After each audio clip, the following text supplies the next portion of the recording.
Oke, hai guys, bentar ya. Aku izin share screen dulu.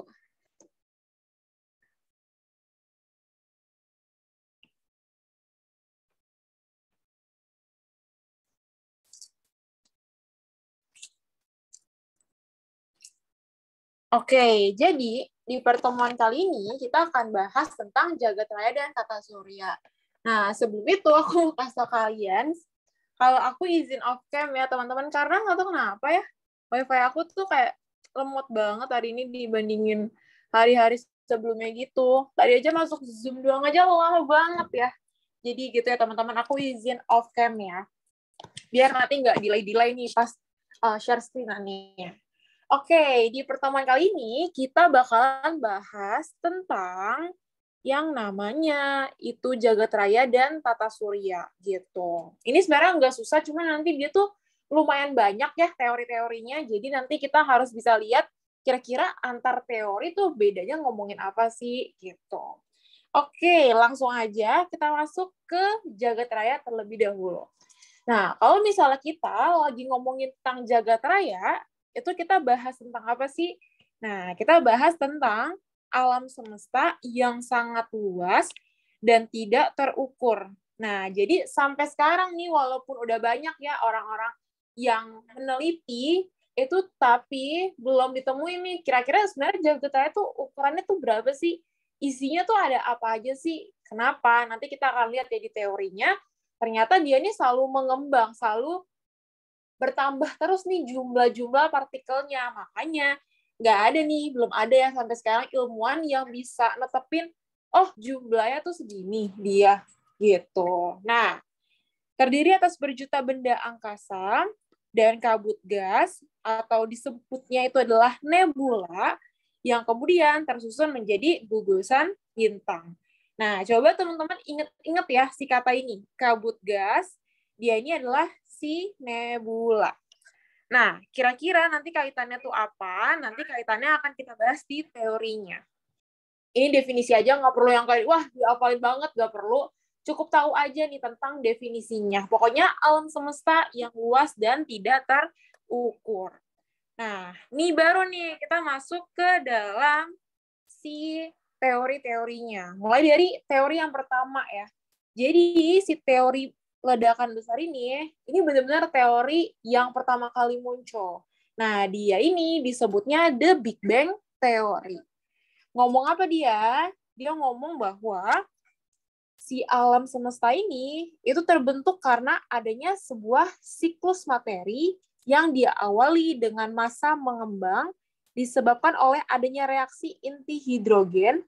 Pada tahap ini terbentuklah galaksi-galaksi. Nah, tahapan ini diperkirakan berlangsung selama 30 miliar tahun. Kemudian, galaksi-galaksi dan bintang yang terbentuk tadi akan meredup, kemudian memapat lagi, yang dimana didahului dengan keluarnya pancaran panas yang sangat tinggi, dan setelah tahapan tersebut terjadi, tahap mengembang, dan kemudian tahap memapat lagi. Nah, jadi sebenarnya kalau teman-teman baca, wah sulit ya, nggak tahu intinya tuh ngomongin apa sih. Nah, tapi sebenarnya teori nebula ini nggak susah ya guys. Teori ledakan besar ini, karena intinya teman-teman, di sini.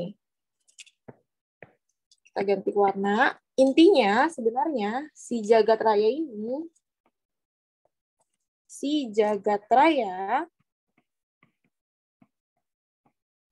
terbentuk dari yang namanya ledakan besar. Ledakan besar atau dahsyat. Nah, kata kuncinya teman-teman ada di sini. Kalau kita lagi ngomongin teori ledakan besar atau The Big Bang Theory, itu teman-teman tinggal cari aja sebenarnya di kira-kira di bahasannya itu, di pilihannya, di soalnya itu ada kata ledakan besar atau dahsyatnya nggak sih? Nah, itu dia. Kalau teman-teman ada yang, wah mudah ingetnya kayak pakai ilustrasi deh Kak. Gimana sih teori ledakan besar ini? Nah, dia nih ngomong kayak gini. Jadi ada satu massa yang gede, nih teman-teman, ukurannya besar, dia mengalami pemampatan.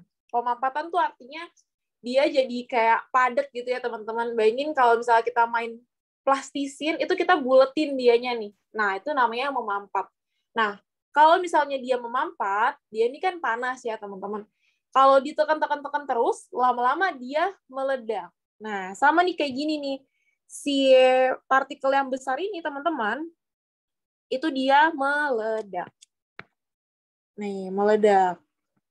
1, 2, 3. Ini jadi apa? Jadi yang namanya si galaksi-galaksi. Nah, jadi teori ledakan besar dia cuma ngomongin sampai sini doang, teman-teman. Jadi ada suatu masa yang sangat besar ya, dia nih meledak nih, otomatis ledakannya tuh sangat besar. Nah, itu cara memahami teori yang pertama. Ingat aja ada suatu masa yang besar, dia mengalami peledakan. Satu kali aja peledakannya. Nah, ternyata ada lagi nih ilmuwan yang melanjutkan si teori ledakan besar ini.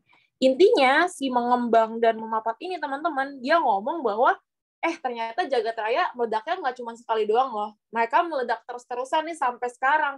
Makanya tadi dibilang masanya itu sangat banyak ya. Jadi kalau misalnya kita mau tulis, mau gambar aja deh, nggak mau tulis ya. Kalau tulis nggak inget ya teman-teman. Nih kayak gini.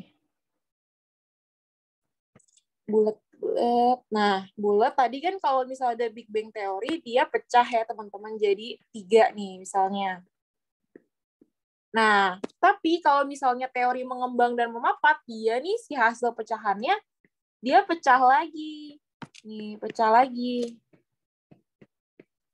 Nah, ini hasilnya juga pecah lagi, pecah lagi, pecah lagi. Jadi nggak selesai-selesai ini sebenarnya sih hasil pecahannya itu sampai sekarang. Makanya dibilang makin meluas ya teman-teman, luas yang nggak bisa diperkirakan karena si partikel-partikelnya ini dia bertambah secara terus-terusan gitu. Itu yang kedua, mengembang dan memapat.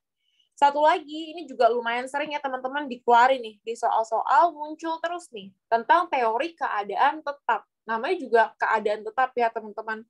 Atau biasa juga disebutnya steady state theory. Ngomongin apa sih dia? Nah, dia ngomongin bahwa si alam semesta ini tidak memiliki awal dan akhir. Alam semesta tetap sama sepanjang waktu tidak ada galaksi baru yang terbentuk. Jadi kalau misalnya teori keadaan tetap ini dia ngomong ya udah nih dari dulu sampai sekarang isi si jagat raya tuh itu aja gitu. Jadi nggak ada suatu hal yang timbul gitu. Jadi emang dari pertama kali muncul nih si jagat raya itu isinya tuh emang udah itu aja tuh, ada galaksi, ada komet, dan jumlahnya itu tetap sama. Nah, perlu diingat ya teman-teman, teori keadaan tetap ini udah ditinggalkan. Ditinggalkan. Kenapa dia ditinggalkan? Karena nggak valid ya teman-teman. Ternyata nih udah banyak nih ilmuwan yang neliti ya bahwa si jagat raya ini mengalami perkembangan ya. Nggak, keadaannya tuh selalu tetap. Jadi teori keadaan tetap ini dia sudah ditinggalkan. Jadi dia ngomong nggak ada perubahan sama sekali ya. Sekecil apapun perubahannya itu nggak dianggap nih di teori keadaan tetap. Jadi sebenarnya teori ledakan besar itu yang pertama, terus disempurnakan dengan teori ini. Nah, teori keadaan tetap ini yang menentang kedua teori di atasnya gitu. Sampai sini teman-teman ada yang masih bingung cara memahami si 3 teori ini, teori keadaan tetap, teori ledakan besar, sama teori mengembang dan memapat. Oh, penemunya ya. Yang pertama, ada teori ledakan besar, ini ditemukan oleh Stephen Hawking. Stephen Hawking. Nah, itu yang pertama ya, ada Stephen Hawking. Terus yang kedua, itu si keadaan tetap. Kalau misalnya si keadaan tetap, itu dia ditemukan oleh yang namanya Fred, ya, di sini aja deh. Fred Hoyle. Nah, bentar, yang kedua tuh aku agak lupa ya, teori mengembang dan memapat. Memapat itu ditemukan oleh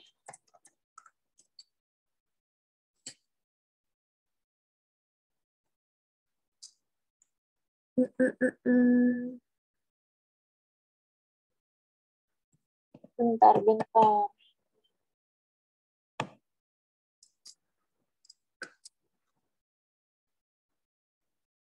Nah, nanti ya guys, yang 2 ini aku belum nemu nih.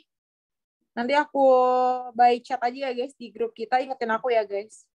Nanti aku research dulu, kira-kira yang kedua ini siapa. Tapi kalau misalnya dari yang pertama, teori ledakan besar, itu ada si Stephen Hawking.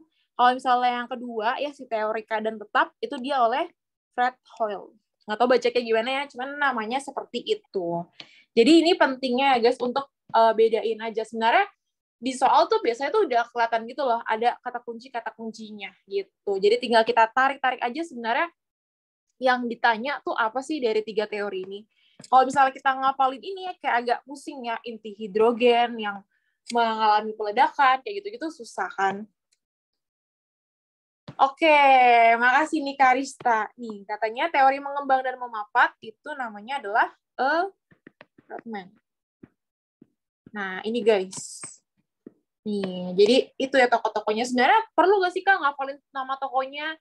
Kadang perlu ya guys, karena aku tuh pernah nemu soal, dia nggak disebutin teorinya, namanya teori apa, tapi di situ ada nama tokohnya gitu. Jadi mau nggak mau kita harus seenggaknya familiar ya sama si tokoh-tokohnya ini. Karena somehow di soal tuh kadang suka dimunculin gitu, si nama tokohnya ya. Jadi si teorinya ini biasanya nggak disebutin gitu. Nanti di optionnya biasanya itu penjelasan dari si teorinya gitu.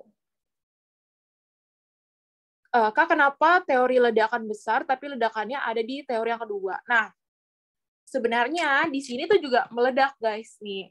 Karena tadi masanya kan besar ya guys. Nah, sekali meledak itu dia ledakannya tuh besar. Nah, tapi bedanya apa sih antara teori ledakan besar sama teori mengembang dan memapat? Nah, kalau misal teori ledakan besar, dia ini berhenti pembahasannya di satu kali aja. Ya udah, berarti ini si massa yang besar, dia meledaknya satu kali aja. Tapi teori mengembang dan memapat, ini dia menyempurnakan dari teori ledakan besar. Dia bilang, iya benar, si ada satu massa yang besar, dia meledak. Nah, tapi nggak cuma sekali meledaknya, tapi meledaknya berkali-kali, secara terus-terusan ya, sampai sekarang gitu. Jadi dua-duanya tuh ngomongin hal yang sama ya, meledak, tapi bedanya kalau ledakan yang besar itu satu kali aja, tapi kalau mengembang dan memapat, itu dia berkali-kali nih teman-teman meledaknya gitu. Itu cara bedainnya ya, antara ledakan besar dan mengembang dan memapat.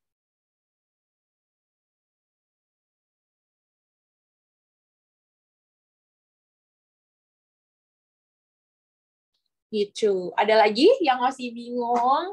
Kalau ada yang mau tanya, langsung tanya aja ya guys. Gak perlu malu-malu ya. Kayak pertanyaan apapun tuh bebas banget ya guys. Aman sampai sini? Tentang 3 teori ini? Oke, Valentina aman. Yang lain aman juga? Oke, aman ya. Apa nih? Kalau yang Big Bang itu, berarti dia tetap setelah sekali meledak. Nah, dia nih nggak bilang tetap ya guys, cuman di teorinya tuh nggak dibahas gitu. Dia kayak, namanya juga penemuan pertama kali ya, berarti dia tuh belum sekompleks itu gitu. Dia ngomongin, ya udah si masanya meledak, tapi dia nggak mention kalau setelah itu tetap apa berkembang terus sih. Nah, itu nggak di-mention gitu. Kita maklumin lah, karena ya namanya juga pertemuan pertama ya. Nah, jadi nggak lengkap selengkap itu, tapi ya dia tahu nih, oh ada ledakan nih pertama kali gitu. Tapi setelahnya itu tetap atau berkembang, itu nggak dibahas nih di teori ledakan besar gitu. Aman? Oke, apa nih? Kak, suatu massa yang besar dan meledak itu apa? Gimana bentukannya? Nah, kalau di sini, teman-teman, dibilangnya tuh inti hidrogen. Nah, berarti kalau misalnya kita asumsikan, si masanya ini itu terdiri dari berbagai macam mineral-mineral yang beda-beda tentu aja ya. Nanti sebenarnya nih kaitannya juga sama, kalau misalnya kita belajar nanti ya tentang tata surya, tentang planet-planet, itu kan dia kan terdirinya dari berbagai macam ya guys, ada hidrogen, ada oksigen kayak bumi kita. Jadi sebenarnya masanya ini merupakan gabungan dari berbagai mineral. Mineralnya apa? Nggak usah kalian hafalin ya, karena pusing banget, karena banyak banget guys sama mineral-mineralnya gitu. Jadi mereka nih kan beda-beda ya, terus mereka berkumpul nih jadi satu, makanya dibilangnya memapat. Nah, terus mereka nih berputar, guys. Kalau namanya berputar, itu lama-lama jadi panas tuh. Nah, kalau misalnya panas, itu nanti dia akhirnya meledak. Gitu. Itu tentang massa yang besar. Gitu. Gimana bentuknya? Sebenarnya bentuknya tuh enggak yang, wah bulat rata. Enggak, guys. Bentuknya tuh ya macam-macam gitu. Beda-beda. Enggak totally bentuknya tuh bulat, tapi dia intinya berkumpul jadi satu. Ya, jadi kesatuan yang sangat besar gitu. Itu pas awalnya. Jadi ini pertama kali. Kalau sekarang ya udah kecil-kecil gitu ya. Udah terdiri dari banyak ya gitu. Seriusan guys, putus-putus kah? Maaf ya, ini emang wifi aku tuh kayak agak ya. Oh enggak, tempat kalian enggak. Oke, oke. Oke, sejauh ini aman ya guys terkait 3 teori ini. Nanti kalau misalnya ada yang teman-teman bingungin, itu bisa aja langsung ditanyain ya tentang 3 teori dari Jagat Raya. Nah, nanti baru nih kita masuk ke tata surya. Di sini juga ada teori-teorinya. Jadi jangan sampai kita ketukar-tukar nih antar teorinya. Kalau misal tata surya, itu kita ngomongin sekumpulan benda langit yang isinya ada sebuah bintang yang disebut sama matahari ya, dan semua objek yang terikat sama gaya gravitasinya nih, kayak planet. Jadi intinya teman-teman, kalau kita ngomongin tentang tata surya, itu ada 2 hal. Yaitu apa? Matahari sama planet. Udah nih, nanti semua teorinya teman-teman, itu ngomongin, intinya ya, ngomongin bagaimana matahari sama planet ini terbentuk. Nah, itu dibahas di teori tata surya. Ya, jadi kita harus ngerti dulu definisinya, kita harus ingat, kalau misalnya kita ngomongin tata surya, itu kita ngomongin pembentukan planet dan juga matahari. Ya, kalau udah oke, aman Kak sampai sini definisi tata surya, baru nih kita masuk ke teori-teorinya. Ada berapa ya? Ada sekitar 5 ya, kalau nggak salah ya teorinya nanti akan kita bahas. Kita mulai dari teori yang pertama dulu. Namanya adalah teori nebula. Tadi di awal udah ada kata-kata nebula ya, teman-teman. Nebula itu apa? Nebula adalah kabut gas. Kabut gas.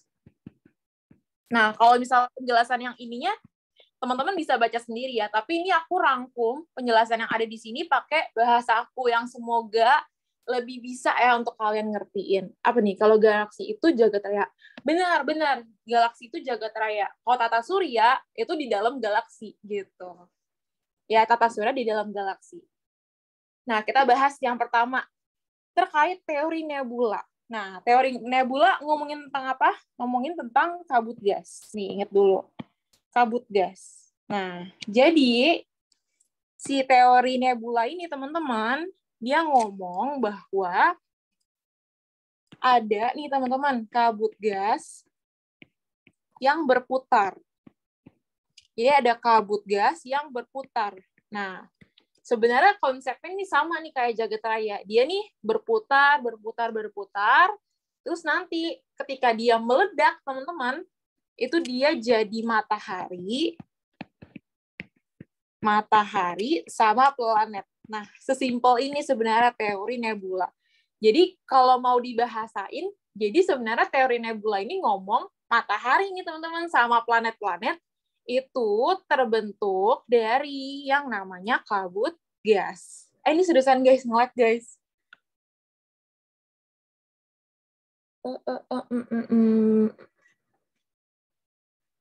Oke, enggak ya. Pokoknya kalau aku nge-lag, kasih tau aja ya guys, biar nanti bisa pindah itunya ya, wifi-nya. Iya, kabut gasnya yang meledak. Jadi si kabut ini, di kabut ini nih guys, itu dia nanti ngumpul nih jadi satu nih. Nah, nanti lama-lama setelah dia nih udah memampat ya, udah berkumpul jadi satu, itu dia mengalami perputaran. Dia berputar nih si kabutnya ini. Nah, setelah itu nanti dia akan meledak, teman-teman. Ketika dia meledak, dia akan jadi yang namanya matahari dan planet. Nah, itu dia. Nah, tapi teman-teman, ini dikemukakan oleh siapa sih teorinya? Itu ada 2 ya sebenarnya ya. Nah, ada siapa aja? Di mana ya tulisnya ya? Di sini aja kali ya, di bawah ya. Ini ada perbedaannya nih. Jadi ada dua tokoh itu ngomongin hal yang sama nih tentang si teori nebula ini. Ada Immanuel Kant sama Laplace. Bedanya apa sih? Bedanya, tadi kan teman-teman udah inget ya, oh si kabut gasnya ini berputar. Nah, bedanya nih di perputarannya ini. Kalau misalnya Immanuel Kant, itu dia ngomong bahwa si perputaran kabut gasnya itu lambat. Nih, lambat. Tapi kalau Laplace, itu dia ngomong bahwa perputarannya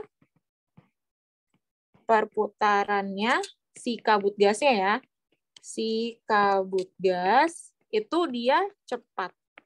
Jadi sebenarnya sama-sama ngomongin tentang perputaran kabut gas, tapi bedanya kalau misalnya Immanuel Kant ternyata si kabut gasnya ini muternya tuh lama loh. Nah, tapi kalau misalnya si Laplace itu dia ngomong bahwa perputarannya ternyata cepet nih. Nah, bedanya sebenarnya cuma di situ aja. Kalau kita ngomongin tentang dua tokoh ini. Jadi ingat ya, kalau teori nebula itu ada dua tokohnya, si Immanuel Kant sama si Laplace. Bedanya cuma di situ saja. Nah, gitu. Nah, kalau misalnya kabut gas itu apaan sih, Kak? Kabut gasnya kayak gimana sih? Kabut gas. Nah, kabut gasnya ini sebenarnya dia ciri-cirinya tuh kayak gini. Cuman aku kayak nggak bisa bayangin ya gimana si kabut ini lama-lama bisa jadi planet gitu. Cuman si teori ini ngomongnya kayak gitu. Jadi kabut gasnya itu dia ini luas ya teman-teman, artinya gede, tapi dia tipis. Nah, terus dia ciri yang kedua itu suhunya tinggi. Nah, jadi si kabutnya ini nggak dingin ya, tapi si kabutnya ini panas gitu. Misalnya kalau mau diilustrasikan ya, nih ada kabut nih, luas dan tipis ya kan teman-teman. Dia mengalami perputaran lama ya.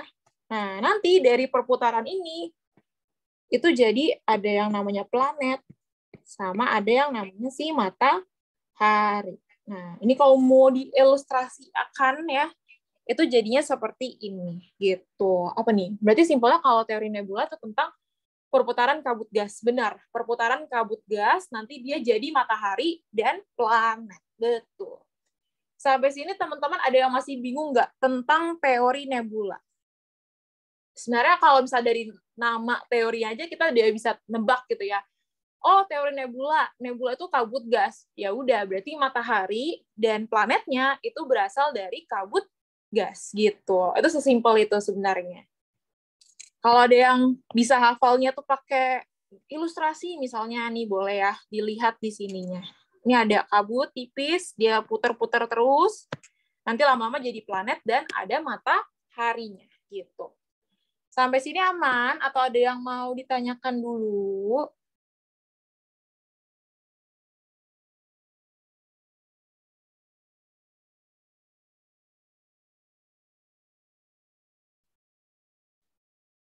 Oke, apa nih ada yang nanya? Kenapa bentar, dari yang atas dulu. Teori menurut Immanuel sama Laplace itu keduanya udah terbukti atau gimana, Kak? Sebenarnya kalau teorinya itu ya belum tentu terbukti ya, tapi ya udah dia ngomongin aja. Karena teori terbentuknya matahari sama planet ini teman-teman kan ada banyak ya, nanti kita bahas. Nah, tergantung teman-teman aja nih, percayanya yang mana sih kira-kira teorinya itu bebas gitu. Jadi teorinya sebenarnya nggak ada yang salah, nggak ada yang benar gitu. Karena ini merupakan hasil penelitian gitu ya, si Laplace sama Immanuel Kant gitu. Tapi teman-teman mau percaya yang mana, itu sebenarnya terserah aja gitu. Karena kan kita, wah nggak bisa nih Kak, ngeliat langsung ya, nembus ke bumi. Jadi kita bisa hanya mengandai-andai aja nih kira-kira teori mana sih yang benar gitu. Kalau kebukti apa enggak, nah tergantung tuh di penelitiannya dia tampilin gambar-gambar apa enggak sih. Karena sebenarnya teori ini susah untuk dibuktikan ya guys. Kenapa? Ya karena si planetnya kan udah jadi ya guys ya. Nah, gimana tuh cara membuktikannya? Karena kan si planet sama mataharinya tuh udah jadi nih pas si Laplace sama Immanuel Kant itu melakukan penelitian gitu. Jadi sebenarnya mereka pakai logika mereka aja nih sama ilmu pengetahuan mereka aja nih kira-kira si matahari sama si planet ini terbentuknya dari apa sih kira-kira gitu.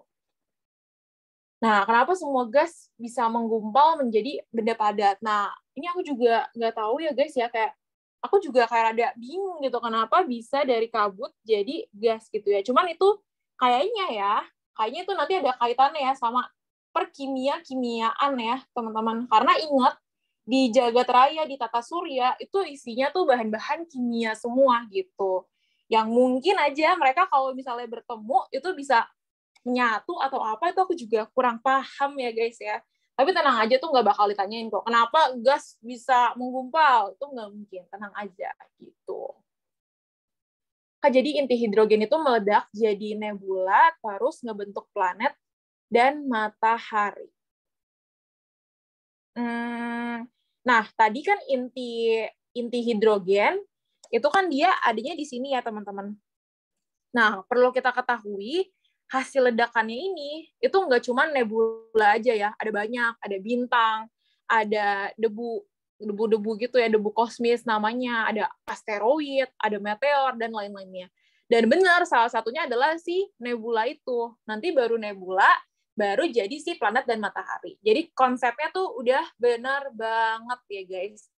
Tapi perlu teman-teman ingat, kalau jagat raya itu hasilnya nanti adalah galaksi dulu ya, baru nanti di galaksi itu ada tuh si benda-benda langitnya ya. Nanti baru di dalam galaksi itu terciptalah si planet sama si matahari gitu. Jadi konsepnya udah benar banget ya, dari nebula baru ngebentuk planet dan matahari. Kak, berarti teori nebula itu kabut yang suhunya panas dan nanti ketika terpecah belah menjadi matahari dan planet-planet lain ya, Kak. Nah, itu benar banget, guys. Betul, konsepnya seperti itu. Ya, mungkin ya keterkaitan atom-atom gitu ya, kurang ngerti ya kita sebagai anak IPS ya. Mungkin teman-teman yang linjur nih bisa ya jelasin ya. Enggak sih, janganlah guys, gak usah pusing ya guys ya. Karena masih ada banyak teori lagi yang perlu kita pahami. Sampai sini teori pertama, teori nebula, teman-teman aman. Ngerti kan guys ya, maksudnya nyantol gitu ya, apa sih bedanya, ini ngomongin apa. Oke, aman ya. Kita lanjut ke teori kedua, awan debu. Nah, sebenarnya dari namanya aja udah kelihatan ya guys. Tadi teori nebula, si matahari dan planetnya itu dari kabut gas ya. Berarti sekarang kalau misalnya teori awan debu, berarti si matahari itu dan planetnya berasal dari awan debu. Tapi kalau teman-teman nggak mau baca, aduh Kak, udah kayak nggak sanggup deh, kayak mau baca ini. Nah, ringkasannya gimana? Ringkasannya kayak gini. Jadi nanti teman-teman akan ketemu awan. Ya, sekarang awan nih, bukan kabut. Nggak keganti ya?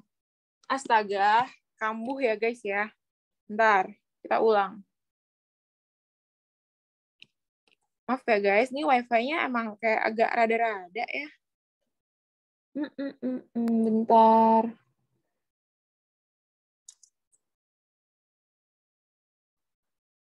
Bentar ya guys, mau capek gak sih dengan per wifi-an ini? Astaga.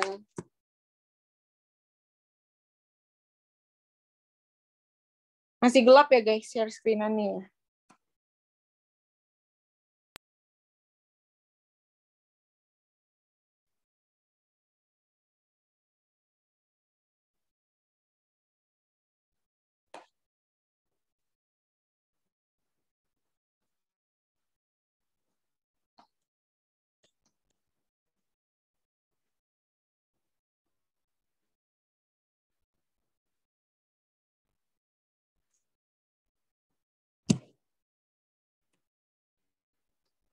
Ih, aneh banget deh. Bentar ya.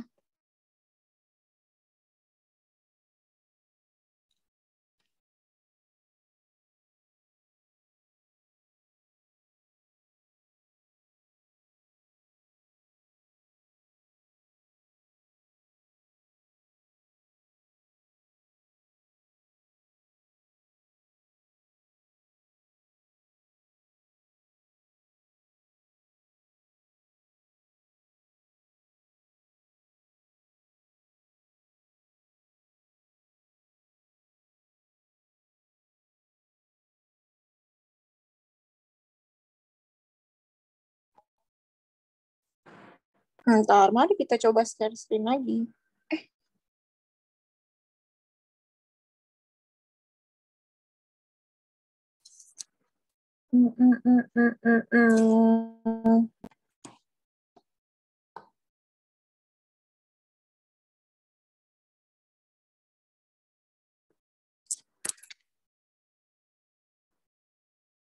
Ih, kenapa gak bisa? Udah bisa kan? Udah bisa ya? Udah bisa nih. Mantap. Nah, oke. Kita lanjut ya. Teori yang kedua, teori awan debu. Berarti sama ya kayak teori nebula tadi. Ya, berarti teori awan debu, berarti si matahari dan planetnya terbentuk dari awan debu. Jadi nanti teman-teman akan ketemu awan yang sangat luas. Yang sangat luas. Nah, sama konsepnya sebenarnya kayak teori nebula. Si awan ini, dia akan mengalami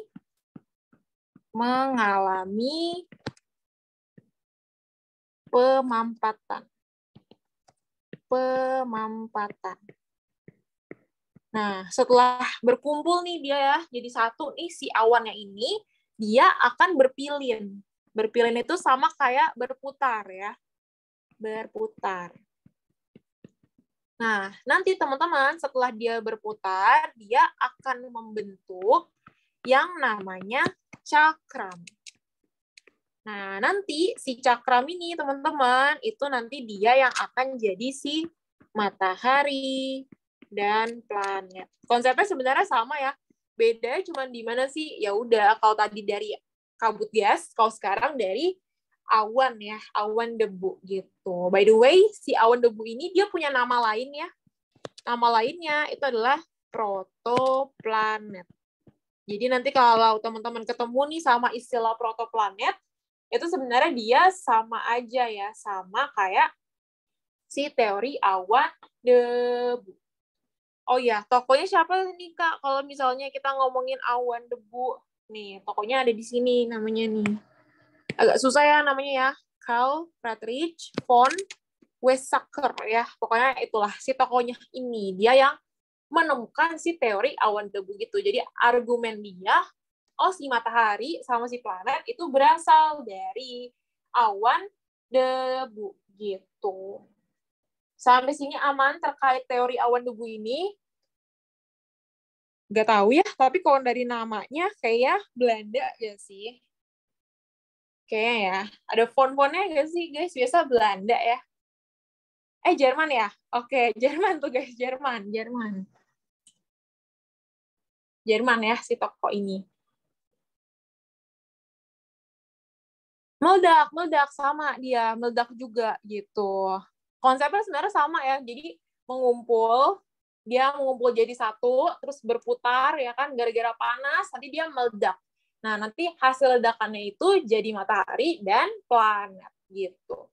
Si nebula juga sama, dia mau mampat juga gitu. Dia mengumpul jadi satu ya. Nanti mereka berputar juga kan. Nanti baru jadi matahari dan planet. Sebenarnya awan debu sama nebula itu konsepnya sama banget ya. Cuman beda aja nih unsurnya ya. Yang satu kabut gas, yang satu sih awan debu.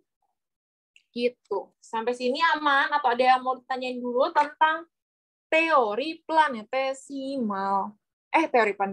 Teori awan debu. Oke, aman ya. Kita lanjut apa nih? Kak, jadi memutar terus meledak baru membentuk tata surya. Betul, Kanela. Betul. Jadi dia memutar dulu, setelah memutar meledak baru membentuk tata surya. Benar, sama-sama meledak. Jadi alurnya itu sama, cuman beda aja. Yang satu awan debu, yang satu si kabut gas ya atau nebula. Tapi konsepnya tuh sama aja. Kalau teori awan debu ya sama nebula. Oke, karena aman ya, belum ada yang tanya lagi, kita lanjut ke teori yang ketiga. Ada yang namanya teori planetesimal. Tokohnya siapa? Tokohnya ini ada Forrest L. Moulton dan Thomas C. Chamberlain gitu. Kan sebenarnya boleh aja ngapalin nama belakangnya aja ya, si ini sama si ini. Kalau misalnya agak kesusahan ngafalin nama orang-orangnya, apain aja nama belakangnya gitu. Nah, kalau teori planetesimal itu dia ngomongin tentang apa? Dia ini gampangnya tulis di atas ini ya. Dia gampangnya ngomong bahwa ketika sebuah bintang melintasi si ruang angkasa ini, atau si galaksi kita ini ya, dengan cepat dan berada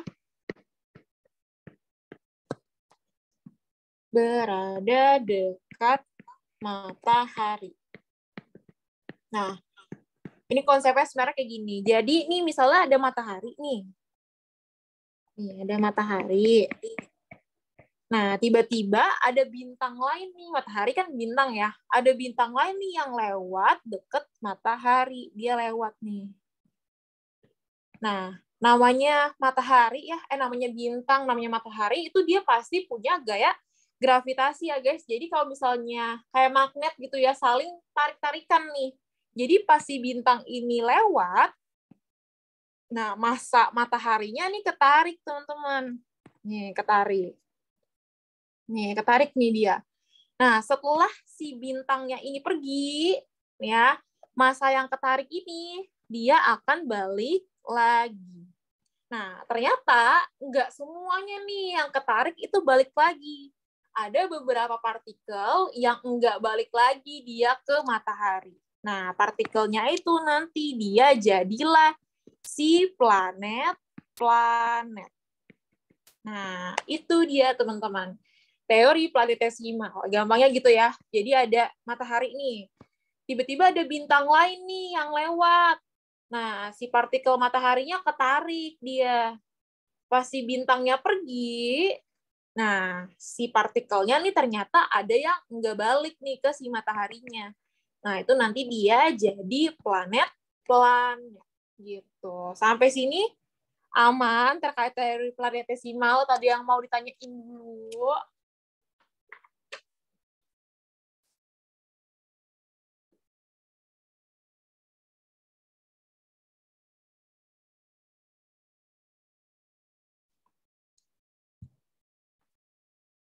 Apa nih?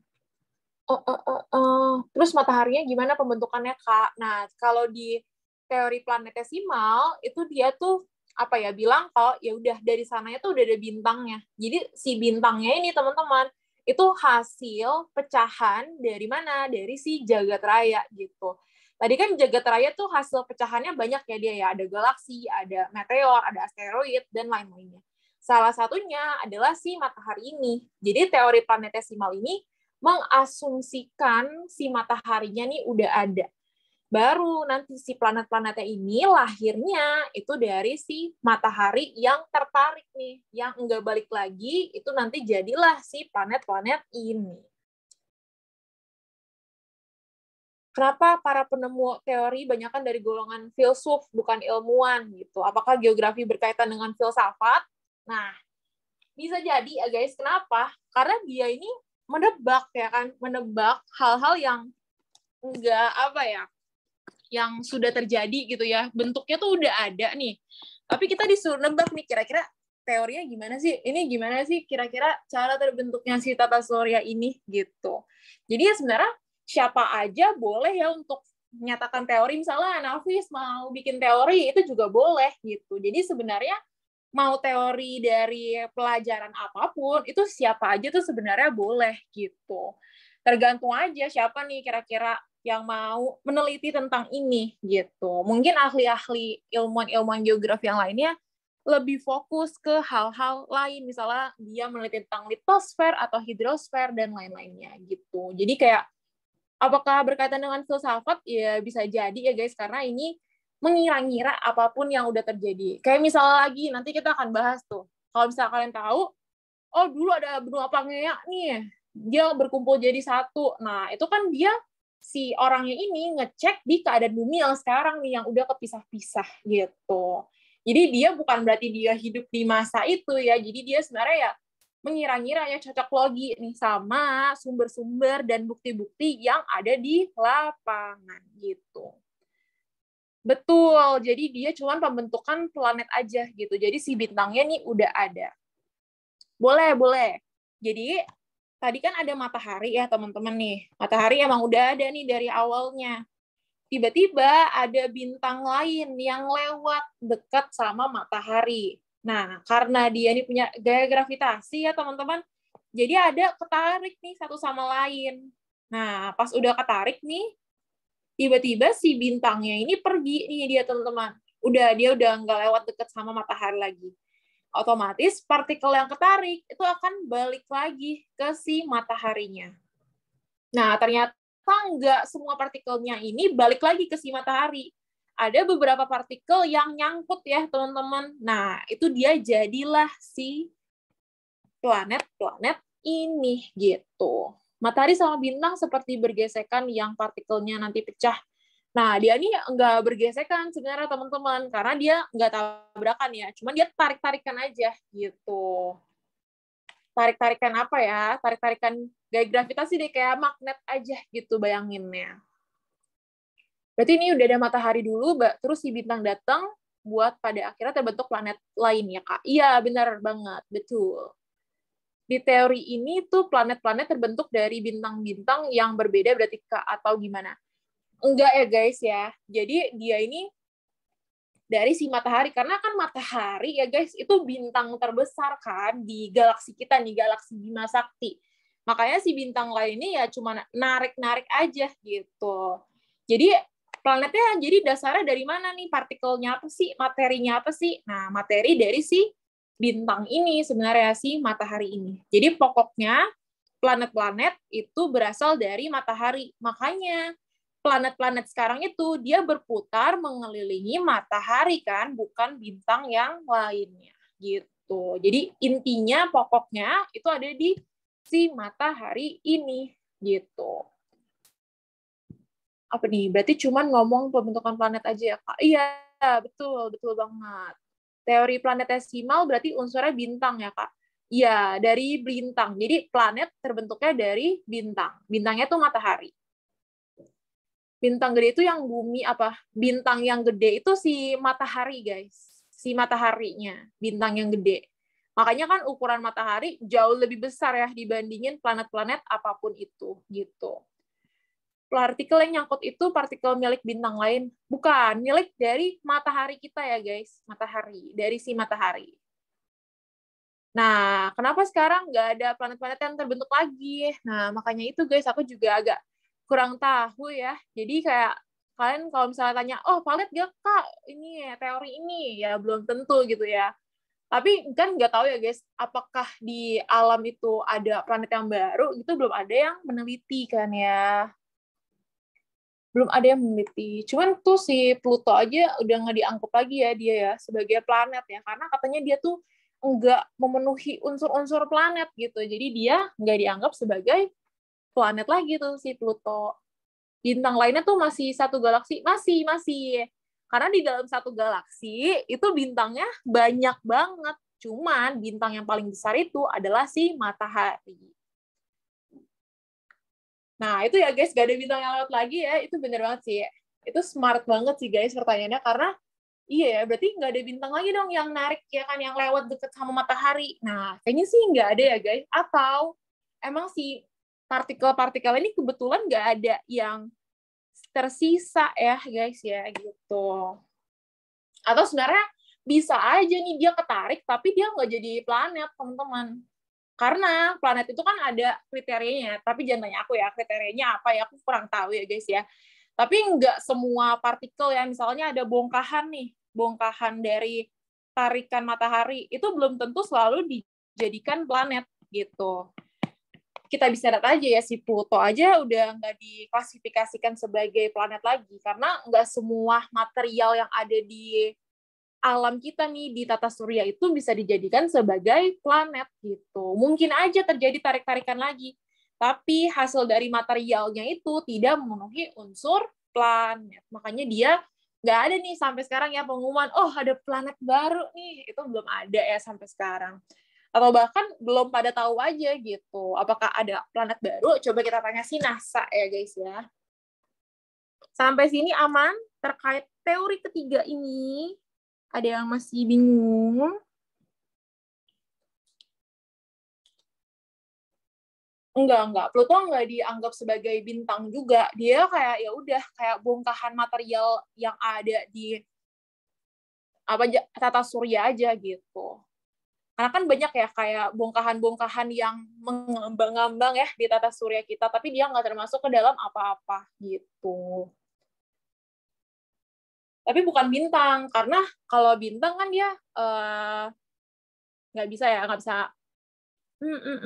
Bintang dia punya cahayanya sendiri ya, tapi si Pluto ini dia nggak punya cahaya, makanya dia nggak bisa dikategorikan sebagai bintang. Ya udah kayak anggapnya si Pluto ini cuman bongkahan aja gitu, bongkahan yang ada di tata surya aja.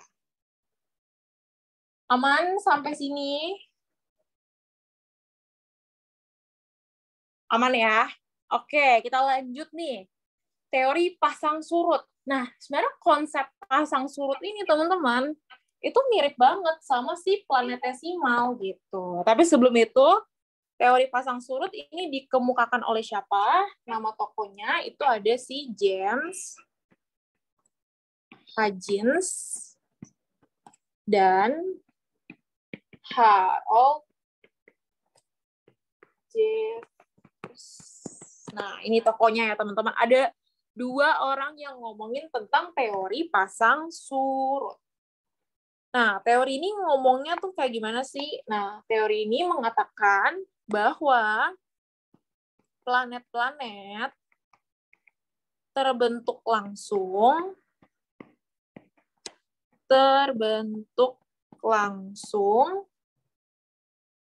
oleh gas asli matahari.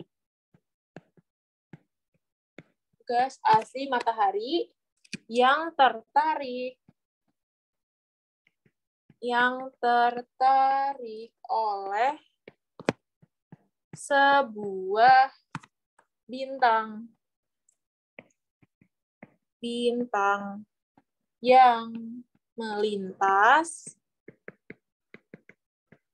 di dekatnya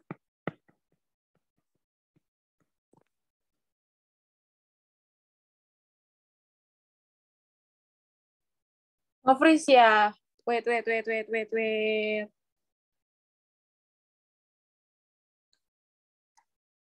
Sebentar.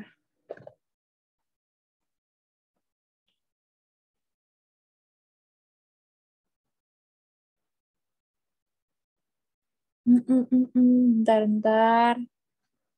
Nggak meresahkan ya per-share screen-an ini dari minggu lalu. Ya kan?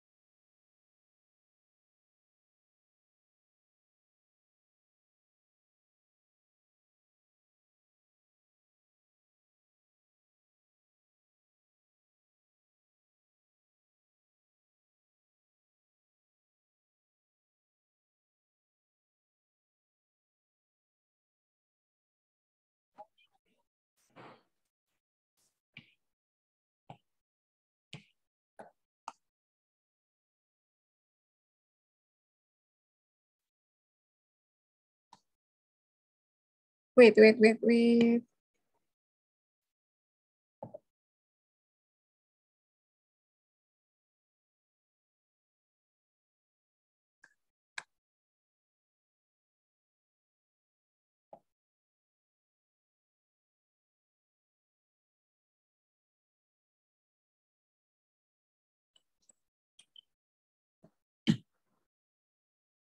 Nah, oke. Udah muncul lagi.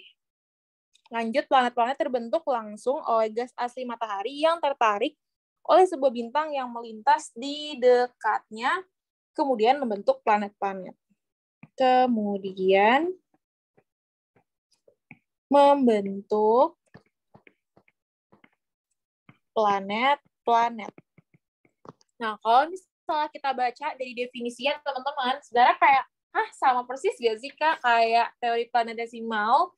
Emang iya, teman-teman, ini sangat-sangat persis ya, teman-teman.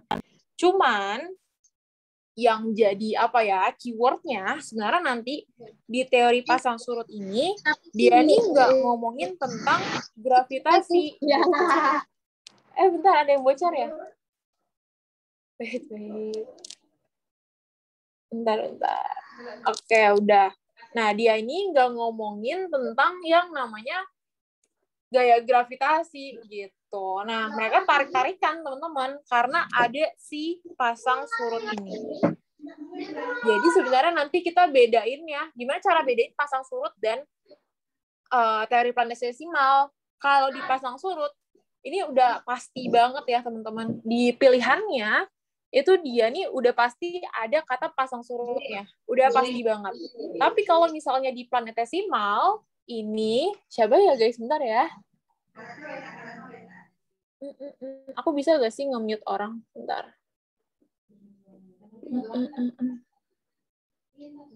Bisa. Udah aku mute.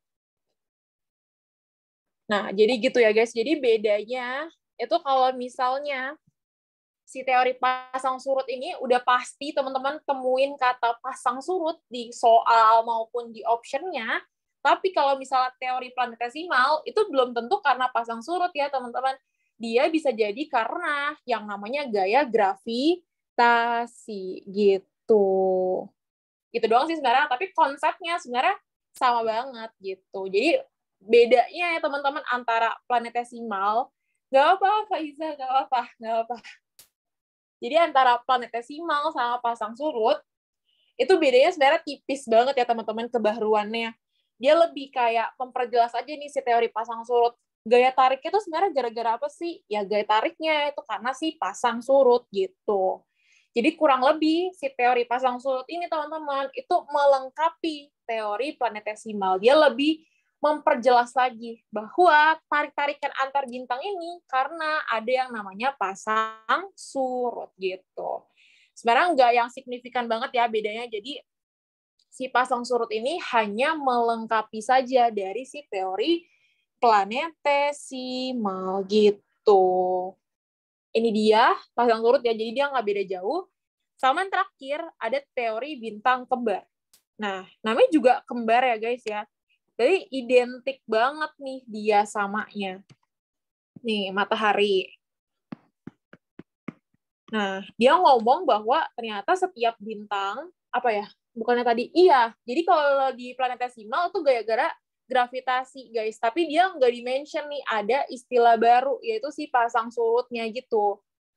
Nah, baru nanti di teori pasang surut, itu dia lebih diperjelas lagi bahwa tarik-menarik itu sebenarnya gara-gara ada unsur yang namanya pasang surut gitu. Jadi sebenarnya melengkapi doang sih si teori planetesimal, teori pasang surut ini melengkapi teori planetesimal.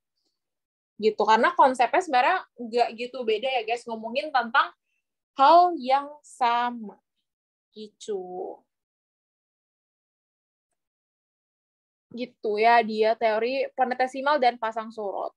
Kita lanjut dulu ke teori bintang kembar. Kalau teori bintang kembar, ini sebenarnya konsepnya sama ya teman-teman, kayak planetesimal, kayak pasang surut. Cuman teori bintang kembar ini, dia menekankan di satu hal, bahwa setiap bintang itu pasti banget punya kembarannya. Gitu ya, setiap bintang pasti punya kembarannya. Yang sama persis. Nih. Kok kotak? Nah, yang sama persis ya, identik dari ukuran, dari bentuknya, itu dia sama persis. Nah, baru deh nanti terjadi yang namanya tarik-menarik ya, sama kayak teori planetesimal dan teori pasang surut ya. Nanti baru dari hasil tarikannya itu jadi matahari dan jadi planet ya teman-teman. Jadi sebenarnya antara tiga teori ini dia ngomongin hal yang sama gitu ya, ada namanya tarik menarik, cuman beda di penekanannya aja gitu. Kalau teori bintang kembar itu dia menekankan di setiap bintang itu pasti punya kembarannya gitu. Jadi dia nih saling tarik menarik antar bintang yang sama. Tapi konsep nanti hasilnya jadi planet itu sama kayak yang sebelumnya. Kalau pasang surut dia lebih mention, dia lebih menekankan, oh nih ada nih guys namanya istilah pasang surut nih yang menjelaskan dari teori planetesimal planetesimal. Jadi tarik-menarik yang dimaksud di planetesimal itu dijelaskan di teori pasang surut bahwa tarik-menarik itu namanya adalah si pasang surut gitu. Sampai sini teman-teman aman terkait dengan 5 ya berarti ya, 5 teori pembentukan tata surya. Bukan. Kalau pasang surut air laut itu kan dia adanya antara matahari, antara bulan ya guys, bulan dan bumi kan. Tapi kalau misalnya di sini nggak di-mention sih nama pasang surutnya tuh apa, tapi dia ya udah intinya tarik menarik antar bintang gitu. Jika dalam teori bintang kembar ini, para planet merupakan serpihan dari satu bintang yang pecah. Kenapa planet yang terpecah kondisinya permukaannya beda-beda ya, Kak? Nah, karena kan tergantung ya, guys, ya. Pecahannya itu, misalnya kalian aja nih, pecahin gelas. Nah, gelasnya itu kan pecahannya nggak dalam ukuran yang sama semua ya, guys. Ada yang kecil, ada yang gede-gede, ya kan? Jadi, ya sebenarnya hasil si material yang ketarik ini itu ya tentu aja ukurannya itu beda gitu. Makanya nanti kalau misalkan lihat nih guys ya, nanti aku akan jelasin juga planet yang jauh gitu ya dari matahari, itu kan ukurannya lebih besar-besar ya kan. Karena kalian bayangin aja, kalau misalnya ukurannya besar, otomatis dia butuh waktu yang lama kan untuk balik ke matahari gitu. Nanti ada namanya ya, pembagiannya atau apa nanti kita bahas gitu.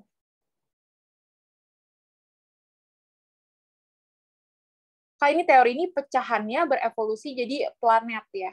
Iya sih, bisa bisa dibilang kayak gitu. Iya sih, bisa dibilang kayak gitu sih, guys. Jadi dari pecahannya itu nanti dia jadi planet gitu. Betul. Jadi dari pecahan mataharinya, ya dari partikel-partikel matahari yang ketarik, itu nanti dia lama-lama akan jadi planet. Oke, ada lagi yang masih bingung terkait teori-teori ini? Sebenarnya nanti kalian nggak akan bingung ya guys pas untuk ke soal. Kenapa? Karena nanti keyword-keywordnya aja sih. Nggak ada. Udah teorinya cuma ada 5 doang. Ya sebenarnya teori yang famous ya guys ya, itu teori ini doang. Tapi biasanya teori yang terkenal yang dibahas di buku-buku, itu biasanya teori-teori oleh peneliti yang terkenal-terkenal doang. Mungkin banyak ya, ada orang-orang biasa yang meneliti tentang cara pembentukan jagat raya. Nah, tapi dinyatakan valid apa enggak sih? Nah, itu tergantung ya dari si kredibilitas dia gitu. Kalau bintang kembar, dia nekenin bahwa setiap bintang itu pasti punya kembarannya yang sama persis, mulai dari ukuran, dari bentuk, ya kan? Dan pokoknya sama persis dia ya, nggak ada yang beda sedikit pun. Nah, dia ngomongin tentang itu, jadi setiap bintang pasti punya kembarannya. Begindang. Aman sampai sini, atau teman-teman ada yang mau tanya dulu?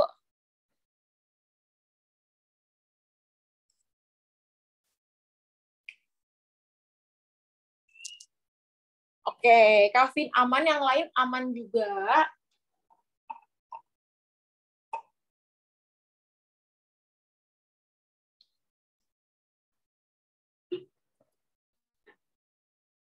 Oke, ini ada yang tanya. Oh ya, kapas pecah kan pastinya bentuknya nggak karuan. Nah, bagaimana caranya para planet itu menjadi bulat seperti yang diajarkan di buku-buku? Apakah ada suatu energi yang dapat mempengaruhi bentuknya? Nah, sebenarnya planet itu, iya ya, mayoritas semua planet itu bulat. Kenapa dia bulat? Karena dia ini kan tadi ya teman-teman memampat. Nah, hampir semuanya nih teman-teman kalau misalnya nanti mau dicari ya, nanti ujung-ujungnya yang memampat itu artinya kan si partikel-partikelnya kan dia berputar ya teman-teman. Nah, berputar itu setelah dia memampat kan. Nah, memampat ini dia secara tidak langsung ya, nggak tahu ya gara-gara hubungan kimia atau fisika apa, itu nanti dia itu hasil akhirnya tuh bulat. Nah, bulatnya tuh enggak yang kayak bulat sempurna gitu ya, tapi kayak kalau misalnya kita lihat dari jauh, oh bentuknya itu bulat gitu. Secara tidak langsung gara-gara apa dia bulat? Gara-gara dia ini berputar secara terus-menerus gitu. Itu sih gara-gara dia berputar, karena kalau misalnya berputar itu dia nanti lama-lama jadi bulat gitu. Kayak misalkan main plastisin aja. Kalau misalkan putar-putar terus, itu lama-lama secara nggak langsung ya, itu bentuknya kan akan jadi bulat gitu. Itu terkait bentuk-bentuk planet. Oke, kita lanjut dulu ya guys ya ke planet. Planet ada berapa? Ada 8 ya, kalau nggak salah, apa 9. Kita coba lihat ya. Mulai dari yang pertama, itu ada planet apa? Planet Merkurius. Ciri planet Merkurius yang perlu banget diketahui itu apa sih? Yang pertama, itu dia, apa nih yang pertama cirinya? Itu dia terkecil. Jadi planet terkecil, terus dia terdekat dari matahari ya maksudnya. Dan dia terpanas. Sebenarnya make sense ya guys, kenapa dia panas? Karena dia dekat sama matahari. Betul, Kavin. Terus yang kedua, cirinya, dia ini nggak ada yang namanya satelit. Jadi dia nggak punya satelit. Yang ketiga, itu dia nggak punya atmosfer. Nggak ada atmosfer, makanya dia nggak bisa kan dijadikan tempat hidupnya manusia. Itu yang Merkurius. Yang kedua, itu ada planet apa? Planet Venus. Nah, si planet Venus ini dikenal dengan sebutan apa? Bintang kejora. Bintang kejora atau bintang senja. Bentar, aku mau turunin dulu. Takutnya nggak muat nih. Bentar.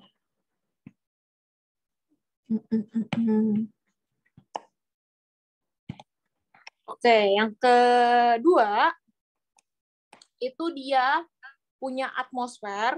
Jadi si Venus ini punya atmosfer, tapi tipis. Nah, jadi dia nih nggak mencukupi ya untuk standar si suatu planet ini ditinggali oleh manusia. Nah, yang ketiga, si Venus ini paling dekat. Paling dekat dengan siapa? Dengan bumi.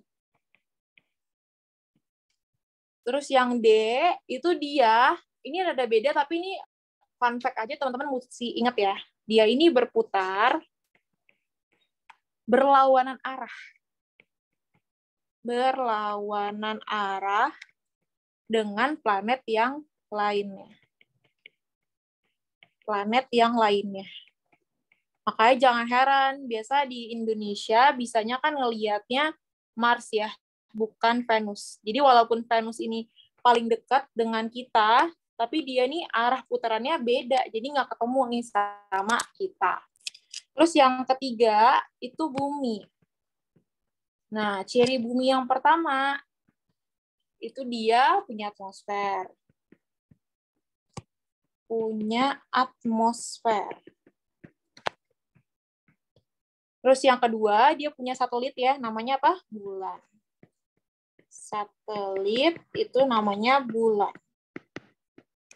Terus yang ketiga, dia ini memenuhi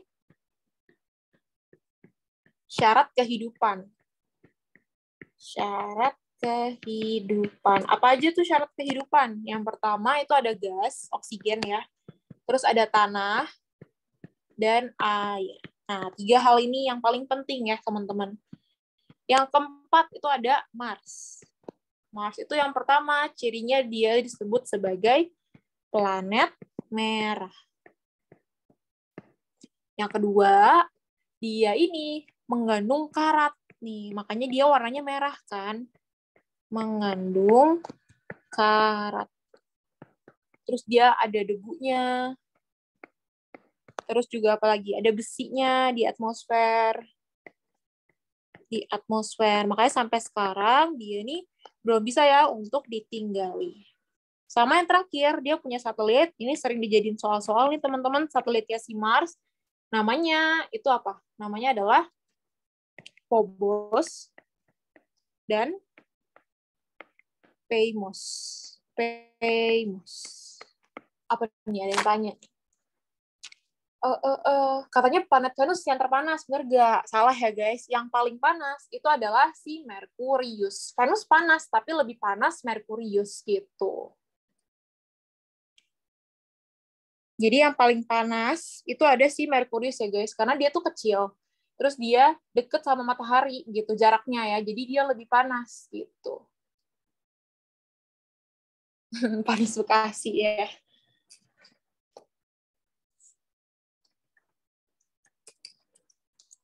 Oke. Sabar. Phobos dan Deimos. Phobos, Deimos.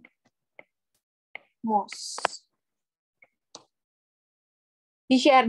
Ntar ya guys, yang planet ini nanti aku bakal rapihin ya tulisannya ya. Karena amburadul ya, nanti aku rapihin.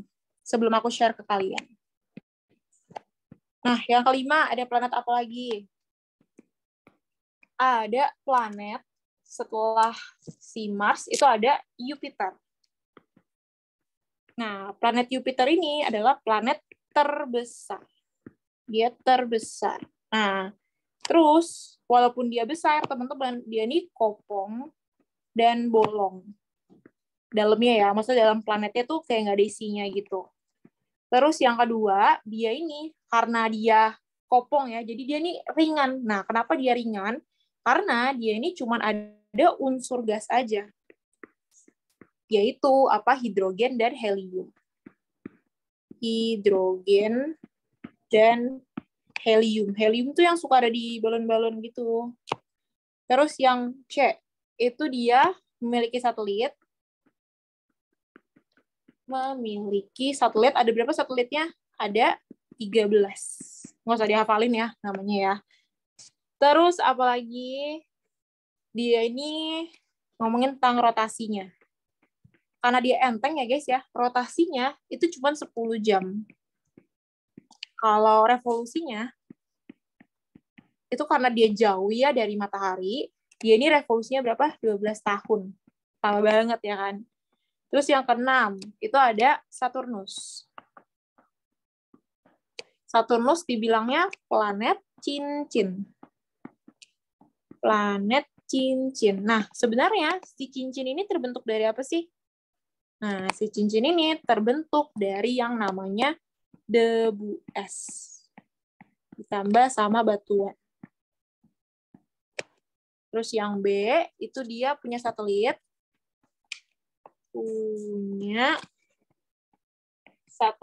Satelitnya ada berapa? Ada 11 satelitnya. Sama yang ketujuh, itu ada Uranus.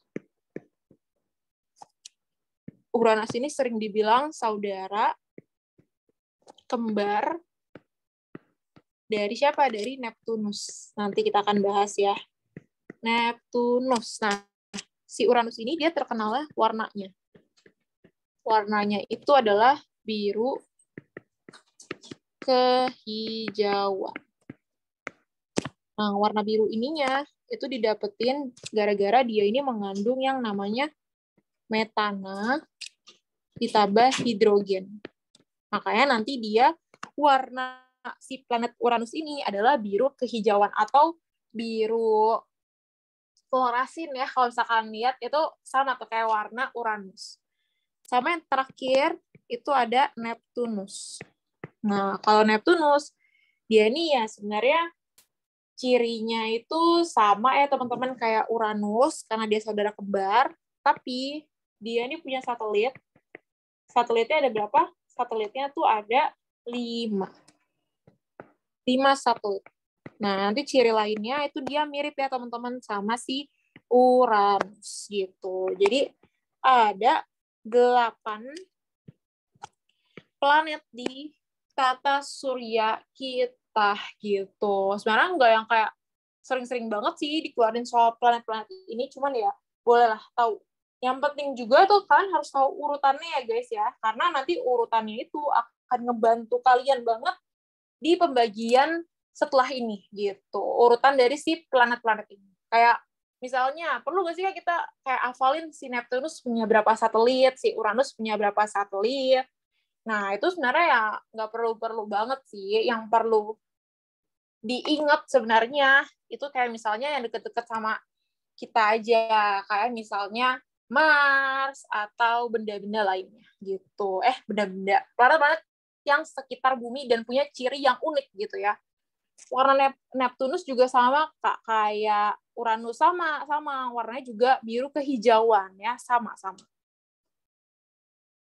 Nah, planet luar atau planet dalam nanti kita bahas, ada kok. Iya, terdingin, benar. Gara-gara dia jauh ya dari matahari, makanya dia bisa dibilang sebagai planet yang terdingin. Benar. Pokoknya kalau semakin jauh dari si matahari, itu dia akan dingin. Tapi kalau misalnya semakin dekat dengan matahari, dia akan menjadi planet yang panas. Bentar guys, ini bukan 5, ini 2. 2 satelit. Uranus baru dia punya 5 satelit. Nanti ini aku rapihin ya, biar tulisannya lebih rapih ya, biar enak bacanya nanti. Kalau mau belajar ulang, apa nih, Kak, apa bakal terjadi jika bumi mempunyai orbit kedua atau lebih seperti Mars? Oh, maksudnya satelit. Kalau orbit itu kan jalannya planet ya. Kalau misalnya nggak apa-apa sih, kayak sebenarnya si bulan ya, berarti ya satelit, kalau misalnya ada 2, ya sebenarnya paling nanti berpengaruhnya tuh terhadap ini, apa namanya, pasang surut air laut. Nah, itu nggak hanya terjadi di satu tempat doang kan, berarti kanan kiri itu akan mengalami yang namanya pasang surut air laut gitu.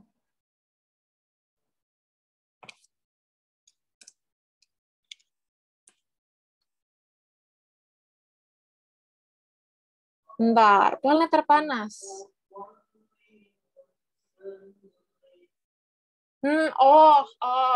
Kalau berdasarkan buku-buku ya guys, itu planet yang paling panas sebenarnya adalah Merkurius. Tapi, nih aku baru baca ya, di berbagai penelitian yang baru-baru ini, ternyata dibilang Venus sebenarnya adalah planet terpanas gitu. Jadi, dia ini sebenarnya iya planet terpanas, tapi belum apa ya, belum umum ya guys untuk dikategorikan gitu.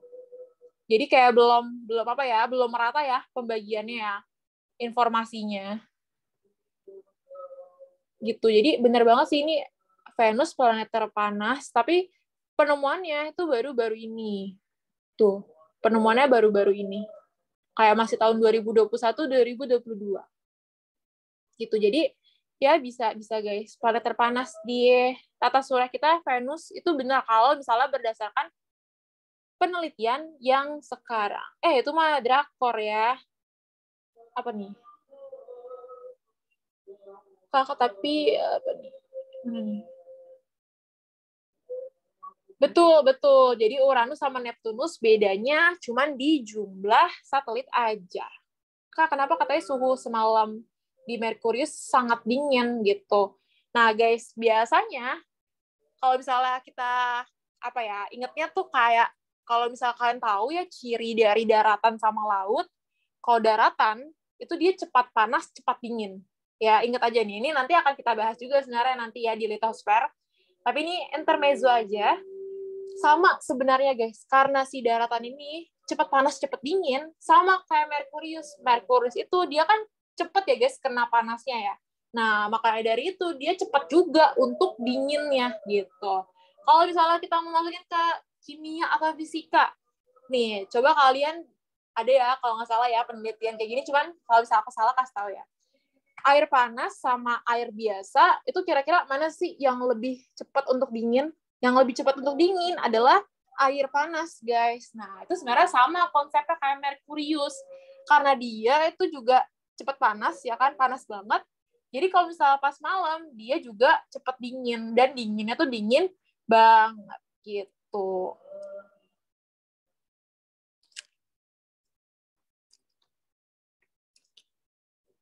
Jadi sama ya, sebenarnya kayak ciri dari ciri dari bumi kita ini. Kalau laut berarti kebalikannya ya guys. Laut itu lama panasnya, lama juga dinginnya. Karena air itu dia menyerap panas. apa tuh? Satelit itu apa? Satelit itu ya sebenarnya benda luar angkasa yang mengitari bumi atau planet gitu ya. Kalau planet itu adalah benda angkasa yang mengitari matahari gitu. Itu bedanya. Kalau satelit itu dia mengitari planet, kalau misalnya bumi atau planet-planet lainnya itu dia mengitari si matahari. Begitu.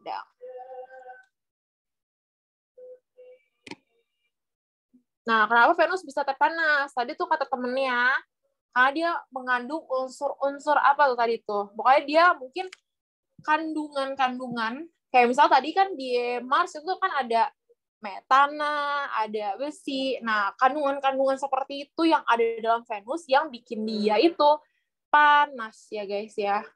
Mungkin si kandungannya itu dia bisa menyerap panas lebih ya.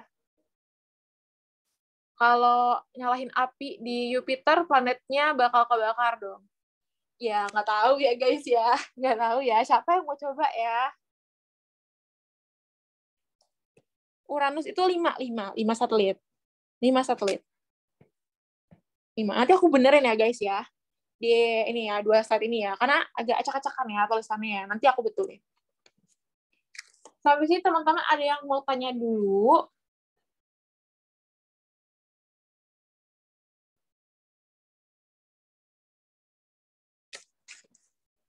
Atau aman terkait planet-planet ini? Ini sebenarnya kalau planet-planet nggak usah yang dihafalin gimana-gimana banget, asal kalian kayak aja gitu sama kayak ciri-ciri yang unik gitu ya. Nah, itu biasanya dijadiin soal-soal. Oke, aman ya. Kita lanjut dulu ke pembagian planet. Nah, pertama-tama mau dibagi berdasarkan ini dulu. Nih, aku baginya gimana ya? Planet Jovan dulu deh. Sini ya, planet Jovan. Planet Jovan tuh planet apa sih? Nah, planet Jovan ini adalah planet yang apa? Yang ukurannya itu gede.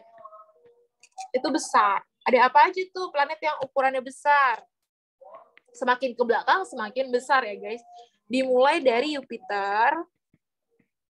Ini kayak urutannya aja sih. Jupiter, Saturnus, Uranus, Neptunus.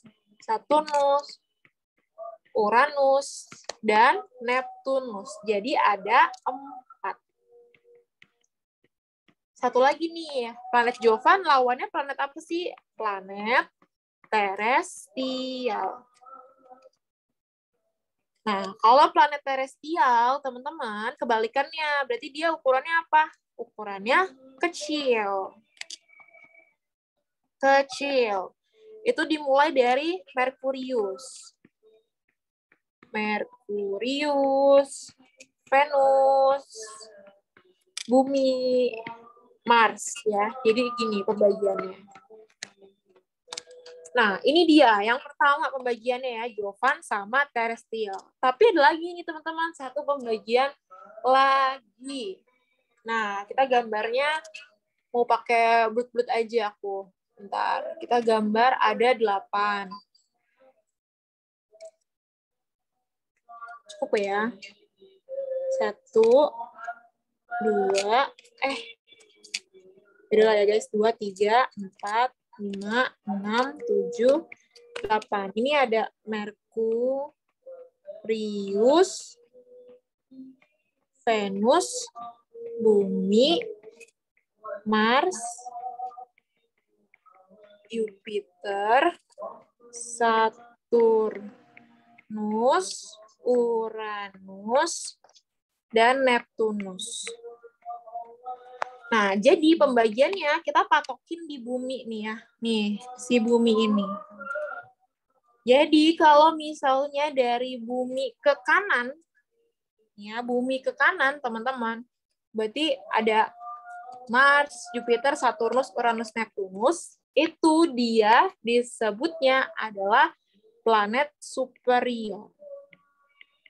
Superior. Nah, kelihatan ya? Superior. Tapi kalau dari bumi ke sebelah kiri, ini dia disebutnya adalah planet inferior. superior.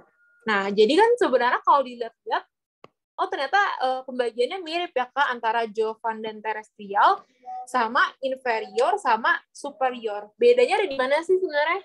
Beda itu cuma ada di satu hal, teman-teman. Di Mars. Mars kalau di pembagian yang atas, dia masuk ke geng kecil, ya kan, geng kecil. Tapi kalau misalnya di pembagian superior dan inferior, dia masuk ke geng yang gede nih. Nah, jadi bedanya cuma ada di si Mars aja. Bumi masuk inferior atau superior? Nah, kalau di pembagian inferior dan superior, bumi nggak masuk ke mana-mana. Jadi bumi sebagai tonggaknya nih. Dia sebagai apa ya dibilangnya ya? Ya udah garis startnya nih si bumi. Jadi dia nggak masuk ke mana-mana ya, antara inferior sama superior gitu. Kalau misalnya jovan sama terestrial, dia ini membagi planet berdasarkan ukurannya. Ada yang besar sama kecil. Tapi kalau misalnya si inferior sama superior, dia ini baginya kalau yang ke kanan, ini dia dianggapnya di luar nih, planet luar. Adanya di sanahnya ya, dari si bumi. Tapi kalau misalnya inferior, ini dia disebutnya planet dalam gitu. Jadi iya benar gitu.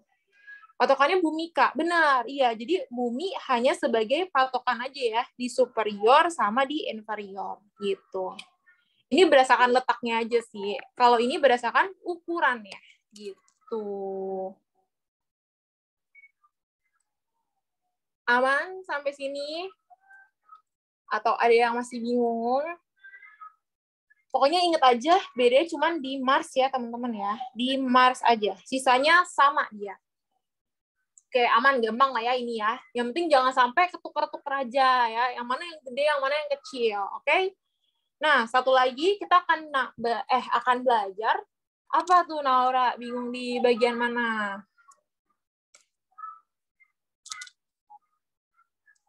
Di bagian mana? Ih, Naura sama Bintang ada apa nih? Ada apa nih?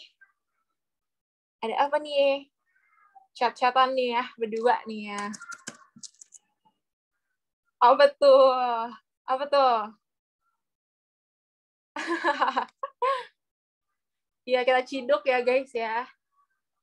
Percintaan bersemiri di alternativa nih ya. Itu mah dia berantem cuma di depan kalian aja, guys. Gak tahu tuh di belakangnya tuh gimana tuh mereka tuh.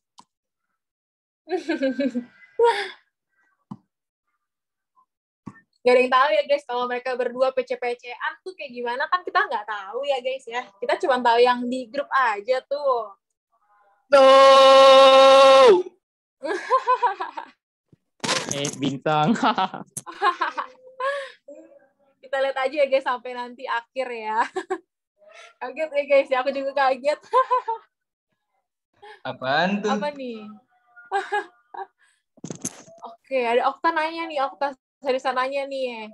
Planet dalam itu Merkurius, Venus, Bumi, Mars ya? Enggak. Jadi planet dalam itu cuma ada Venus sama Merkurius aja. Kalau planet luar yang ini gitu. Jadi Bumi nggak masuk ke bagian mana aja ya. Nggak masuk ke pembagian mana-mana aja. Tapi kalau Mars dia masuknya itu ke planet luar gitu. Begitu. Jadi seger lagi ya guys ya. Gara-gara kita mendengar suara Bintang ya.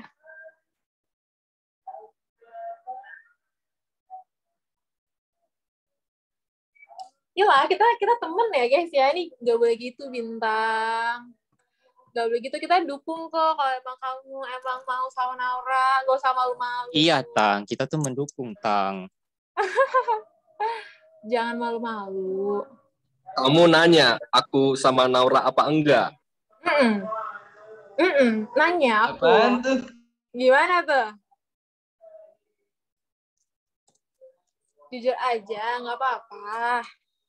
Kalau suka bilang aja. Tuh, kalau suka bilang aja. Sokin aja, Tang.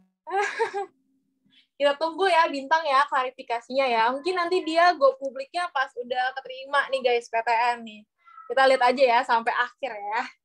Biasanya suka berantem-berantem gitu tuh. Nauranya mana? Iya, tuh bar nanti. Apaan tuh, Tang? Iya, kita voting ya guys ya. Oke, kita lanjut dulu ya guys ya, karena udah mau maghrib ya. Teman-teman yang lain mungkin ada yang mau sholat. Sabar, dikit lagi. Tentang bentuk planet dulu. Bentuk galaksi. Kalau bentuk galaksi itu ada 3. Ada apa aja? Ada tak beraturan, beraturan, terus ada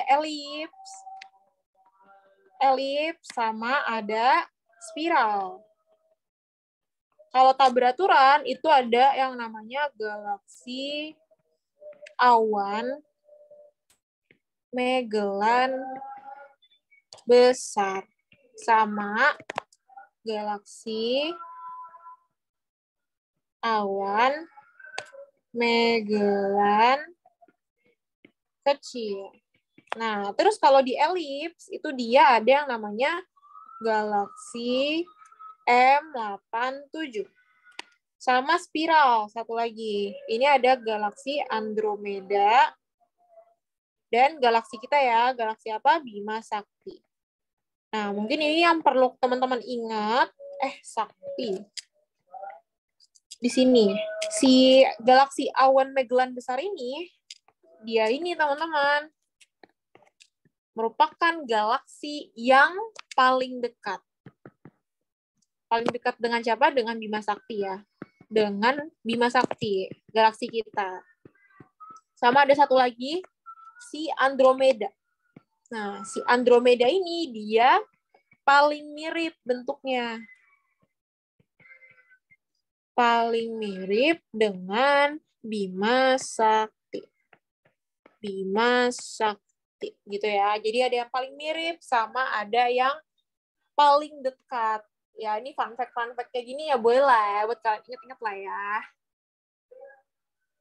Galaksi M87. Elips bentuknya doang ya guys, bentuknya elips.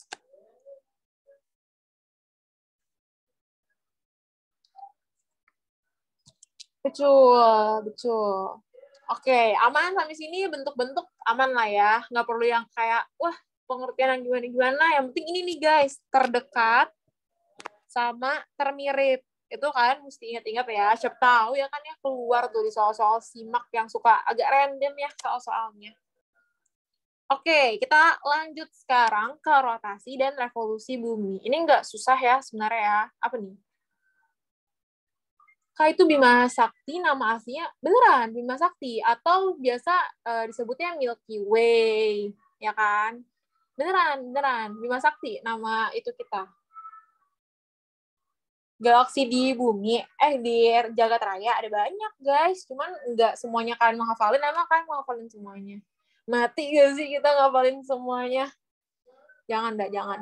Ini kayak beberapa yang biasanya tuh paling dekat atau paling ada kaitannya aja sebenarnya sama si Bima Sakti.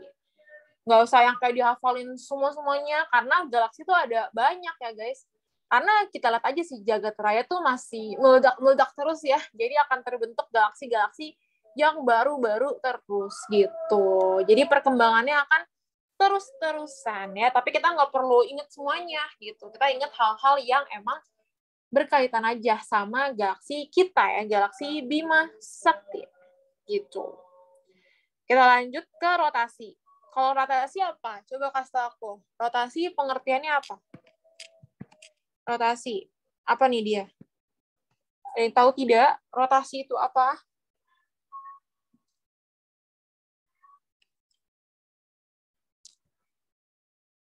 Gak ada yang jawab. Perputaran apa? Perputaran bulan terhadap bumi. Bumi berputar pada porosnya. Perputaran bumi. Oke, yang benar apa? Yang benar, rotasi bumi adalah bumi berputar pada porosnya.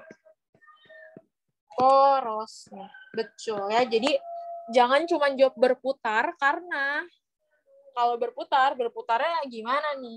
Berputar pada porosnya maksudnya gimana sih? Ya udah, misalnya kan ini bumi bulat nih. dia berputar ya udah dari sini ke sini, dari sini ke sini, dari sini ke sini, ke titik awal lagi. Yaitu dinamakan bumi berputar pada porosnya. Ya. Akibatnya apa sih sebenarnya kenapa bumi bisa berputar pada porosnya? Yang pertama itu ada perbedaan waktu. Makanya ada pembagian kan di Indonesia nih. Ada pembagian WIB, WITA, sama WIT. Nah, itu sebagai salah satu akibat dari rotasi bumi. Terus yang kedua, adanya pergantian siang dan malam. Nih, misalnya kita ilustrasiin ya guys ya. Ini matahari nih. Ini bumi kita nih. Nah, kalau kita bagi dua, ini A sama B. Nah, kalau misalnya si A ini, itu kan dia lagi berhadapan langsung ya sama matahari, makanya di bagian A ini, dia lagi siang. Nah, tapi kalau misalnya buminya ini sudah berputar, ya guys, berputar pada porosnya kan tadi, gantian nih si B yang ada di sini. Berarti si B yang lagi siang, sedangkan si A itu dia lagi malam. Gitu ya. Jadi kalau misalnya akibat dari perputaran bumi pada porosnya itu adalah pergantian siang dan malam. Terus ada batas penanggalan internasional. Karena balik lagi ya guys, setiap negara itu kan posisinya beda-beda ya guys ya. Ada yang udah sampai titik finish duluan nih. Nih, misalnya titik finish. Berarti negara yang udah nyentuh di titik ini, dia udah ganti hari nih. Sedangkan negara yang masih di sini masih tanggal 21 nih. Negara yang udah di sini itu udah tanggal 22, ya kan? Berarti makanya kita harus bikin ini penanggalan internasional. Supaya kita tahu nih kira-kira negara mana sih yang duluan mengalami pergantian hari gitu ya. Misalnya setelah aku Amerika duluan ya, beda beberapa jam dari Indonesia, jadi dia lebih cepat tuh. Kalau misalnya tahun baruan, ya mereka tahun baruan duluan gitu ya. Nggak usah jauh-jauh ya, di Bali aja duluan tuh, duluan 1 jam ya dibandingin kita yang ada di wilayah Jawa gitu ya. Jadi penanggalan ini penting supaya kita bisa tahu kira-kira di tanggal ini itu si negara ini udah termasuk tanggal berapa sih? Karena ini penting ya teman-teman terkait tanggal ya. Tanggal ini ya bisa berpengaruh terhadap pekerjaan atau fenomena yang lainnya gitu supaya enggak salah gitu ya penempatannya. Untuk keagamaan itu juga bisa ya guys untuk menentukan kira-kira harinya tuh tanggal berapa sih gitu-gitu. Itu pakai rotasi bumi juga. Terus gerak semu harian matahari. Nah, ini inget aja ya guys, yang namanya rotasi bumi itu kan dia 24 jam. Nah, karena dia 24 jam, maka gerak semuanya itu harian. Nanti kalau di revolusi, dia tahunan gitu. Itu bedanya kayak gitu aja. Sama terjadi pemepatan kutub bumi. Nah, ini kayak gimana konsepnya? Nih, sama ya guys, misalnya nih, ini kutub ada di sini nih. Dia lagi kena sinar matahari nih dikit nih. Nah, otomatis ada beberapa bagian dari si kutub ini yang mencair. Nanti akibatnya dia kan bentuknya seperti ini ya guys. Kayak es yang mencair. Nah, nanti kalau misalnya dia nih udah berputar ke arah yang sini, ya udah dia balik lagi ya, jadi datar lagi. Atau misalnya ada bentuk-bentuk muka bumi ya, misalnya ada jurang. Nah, jurang itu kan bentuknya kayak gini ya. Nah, kalau misalnya dia dilihat, ya dia bikin, oh ternyata bentuk bumi tuh nggak sesempurna itu, nggak bulat sempurna.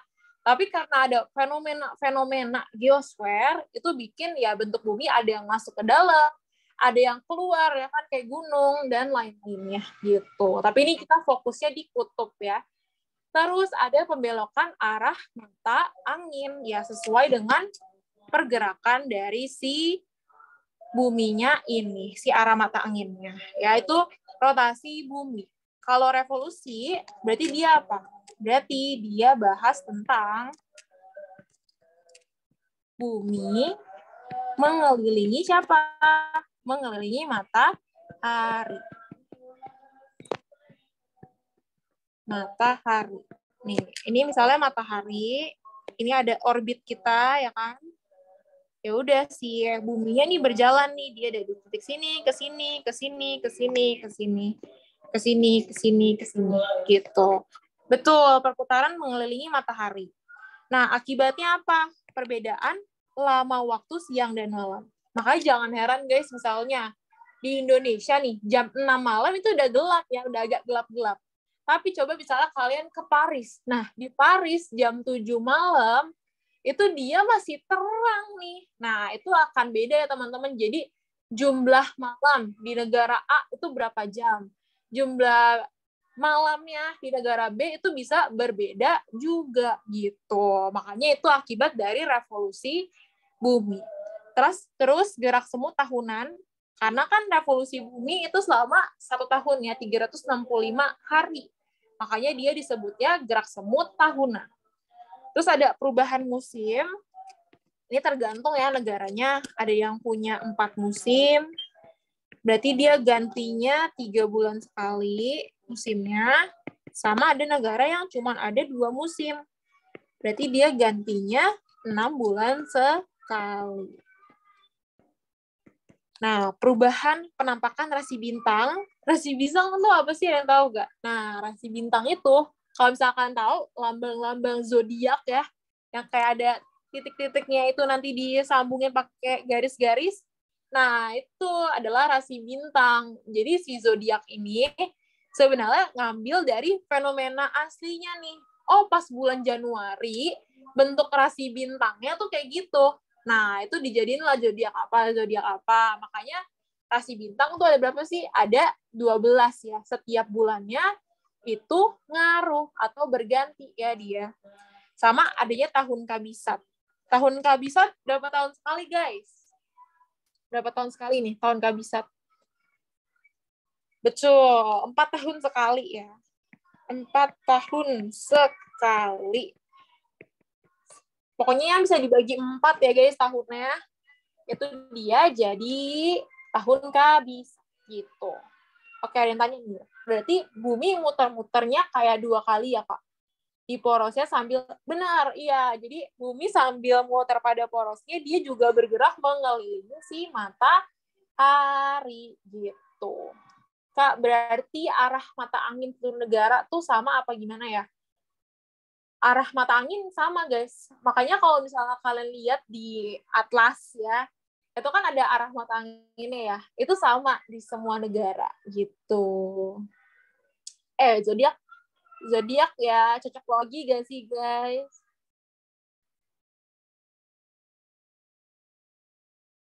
Oke. Kalau misalnya perbedaan waktu, dia ini sebenarnya fokusnya lebih ke apa ya? Lebih ke ya udah di sini jam segini. Dia patokannya lebih ke jam. Jadi dia nggak peduli guys, itu mau siang, mau malam, itu nggak terlalu dipedulikan. Kalau misalnya di perbedaan waktu. Jadi dia cuma ngomongin ya udah jam segini, di kota A udah jam segini, di negara B udah jam segini. Itu fokusnya di situ doang. Tapi kalau misalnya lamanya waktu siang dan malam, itu bisa berbeda-beda gitu. Misalnya ini contoh doang ya, aku nggak tahu aslinya tuh benar apa enggak. Misalnya di Indonesia sama di Paris, ini sama-sama jam 7 malam. Tapi di Indonesia ini udah gelap. Tapi di Paris dia masih terang. Nah, itu sebenarnya gara-gara apa? Gara-gara posisinya ya yang berbeda-beda gitu.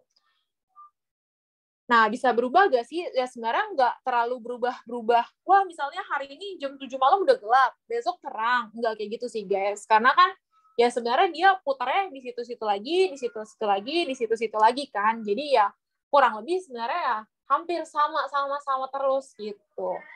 Paling ya kita ngerasainnya kayak perbedaannya tipis-tipis gitu aja gak sih? Kayak misalnya, oh hari ini nih jam 6 masih agak terang ya, tapi kemarin udah agak gelap gitu. Jadi nggak mungkin perbedaannya tuh signifikan banget. Jadi bedanya tuh cuma dikit-dikit aja.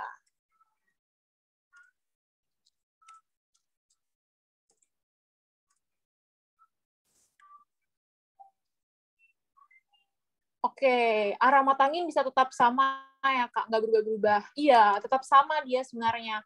Karena nanti kalau bisa kita ngomongin tentang angin, itu nanti kita akan ngomongin tentang tekanan udara. nanti itu ada kaitannya tuh sama arus laut, arus darat, dan kayak gitu-gitu. Arus dingin, arus panas. Itu terjadi di satu bumi ya guys, dan itu tentu akan berpengaruh sama geraknya si angin ini gitu. Karena si arusnya ini teman-teman, nanti kita akan belajar juga ya, itu nggak berubah, tetap aja sama kayak gitu. Makanya si arah mata anginnya ini juga nggak berubah. Berarti Indonesia termasuk negara yang perbedaan waktu siang dan malamnya seimbang ya. Nah, nggak tahu ya Indonesia seimbang atau enggak. Mungkin karena kita nih udah kebiasa ya jam 6 malam itu udah gelap, jadi kita anggapnya ini ideal gitu. Tapi ideal atau enggaknya itu ya sebenarnya nggak ada yang bisa membuktikan, oh emang harusnya tuh jam 6 tuh udah gelap tuh. Jadi kayak nggak tahu sih ideal apa enggak gitu ya. Tapi ya sebenarnya pasti kebiasa-kebiasa aja sih kalau misalnya kita udah jadi negara itu. Jadi sebenarnya nggak ada yang idealnya tuh kayak gimana. Jadi setiap negara udah pasti punya kebiasaannya sendiri gitu. Jadi nggak seimbang juga sih. Jadi sama-sama baik ya, nggak ada yang salah atau nggak ada yang lebih bagus gitu ya. Kalau waktu maghrib ini setiap hari beda jam ini, termasuk ke dalam revolusi bumi apa enggak. Nah, bisa jadi ya guys ya. Tapi kalau aku nggak tahu ya guys, kalau misalnya agama-agama gitu, coba kalian kasih tahu aku ya. Itu dia tetap apa enggak sih? Karena itu kan sebenarnya ngaruh ya guys. Misalnya yang aku tahu ya, jam buka puasa di Jakarta sama di Bali, itu misalnya kan berbeda-beda ya guys ya. Jadi sebenarnya disesuaikan sama jam-jamnya setiap negara. Berarti dia masuknya kemana tuh? Ke dalam rotasi ya guys ya, perbedaan jam gitu. WIB without with gitu. Jam 9 malam banget. Tapi sebenarnya sama aja gak sih guys? Karena kan dia makannya, apa sih namanya ya, sahurnya itu kan lebih lama juga ya daripada kita ya. Tapi jenjang waktunya, seriusan kayak gitu. Jam 1 malam sama aja kan. Oh, setiap hari beda-beda guys menitnya, baru tahu aku.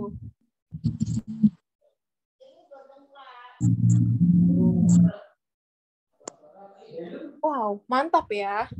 Kasihan ya guys kalau puasa lama, hampir 1 hari ya berarti ya. Coba tebak-tebakan iseng. Iceland itu yang ada pohonnya tuh enggak? Iseng aja sih ya. Kira-kira Iceland itu yang ada pohonnya atau yang ada itunya? Kira-kira yang mana? Bentar ya guys. Wait.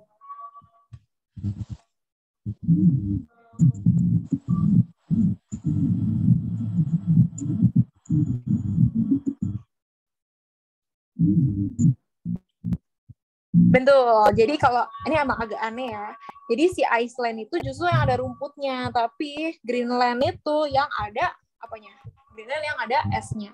Tapi dulunya ya guys, si Greenland itu beneran isinya tuh pohon gitu. Cuman ya gara-gara ini musim-musim agak berubah-berubah ya. Kayak gitu-gitu makanya dia jadinya tuh berubah.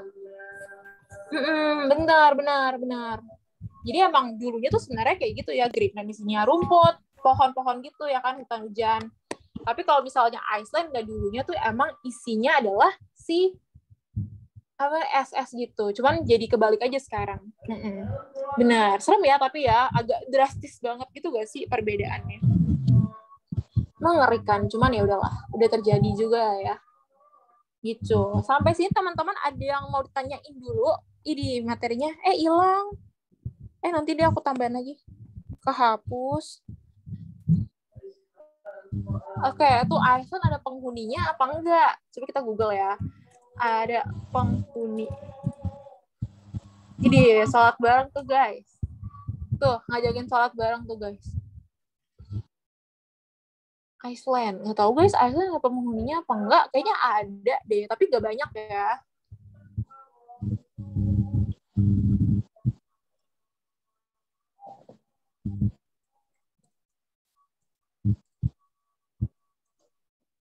Jadi malu.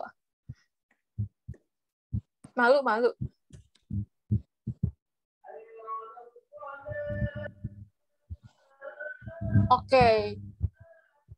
Sabar ya, sebelum kita tutup nanya dulu nih satu ya tentang pembagian planet luar sama planet dalam. Nah, sebenarnya teman-teman nanti kalau mau dibedain itu nanti si planet planet dalam sama planet luar itu nanti ada kategorinya sama yang namanya asteroid.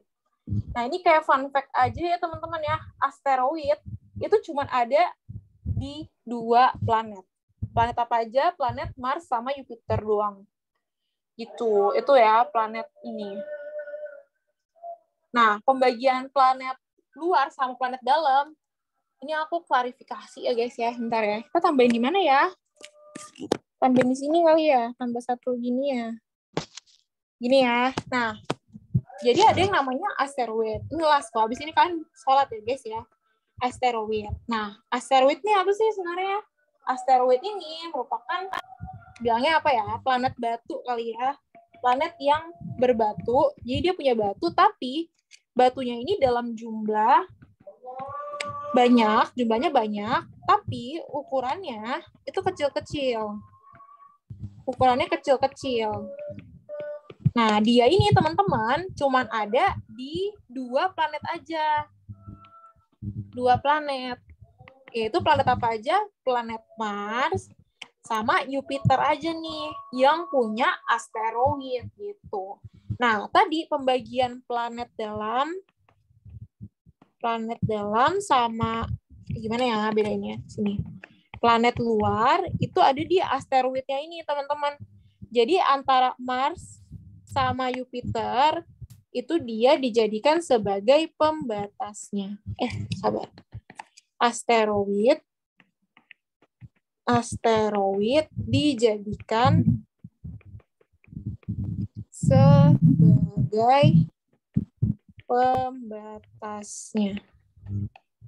Nah, kalau misalnya kita lihat di sini, Mars sama Jupiter, ini dia nggak dianggap ya, teman-teman. Kalau tadi superior dan inferior, itu buminya ya, yang nggak dianggap. Tapi kalau misalnya pembagian planet dalam dan planet luar, itu ingat berdasarkan asteroid yang punya, itu ada 2, Mars sama Jupiter. Jadi si Mars sama Jupiter ini dia tidak dianggap. Jadi kalau misalnya ke sini itu dia disebutnya adalah planet dalam, kalau yang ke sini itu disebutnya sebagai planet luar. Nanti aku tambahin ya. Nanti aku rapihin dulu catatannya ya, biar nanti bacanya enak ya. Gitu. Nanti aku tambahin, aku tulisin nanti planet dalam ada apa aja gitu ya. Jadi yang perlu teman-teman ingat, planet dalam dan luar itu ya dibedakan berdasarkan apa? Asteroid. Berbatu yang kecil tapi di dalam jumlah yang banyak dia. Gitu. Nanti aku rapiin ya catatannya ya. Baru nanti aku share ke kalian. Biar enak bacanya, kalau misalnya ada yang males kan nonton recordnya lagi. Itu nggak apa-apa. Nanti baca dari sini aja. Oke, karena udah maghrib ya guys ya. Habis ini teman-teman ada yang mau tanya dulu.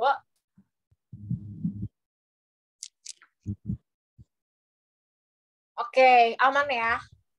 Oke, jadi sebenarnya segitu aja materi pembahasan kita tentang jagat raya dan planet. Nanti minggu depan beneran guys, sebenarnya kita bahas tentang litosfer ya. Ada tenaga endogen, eksogen, sama pedosfer. Tapi itu nanti dibagi jadi 3 pertemuan, oke?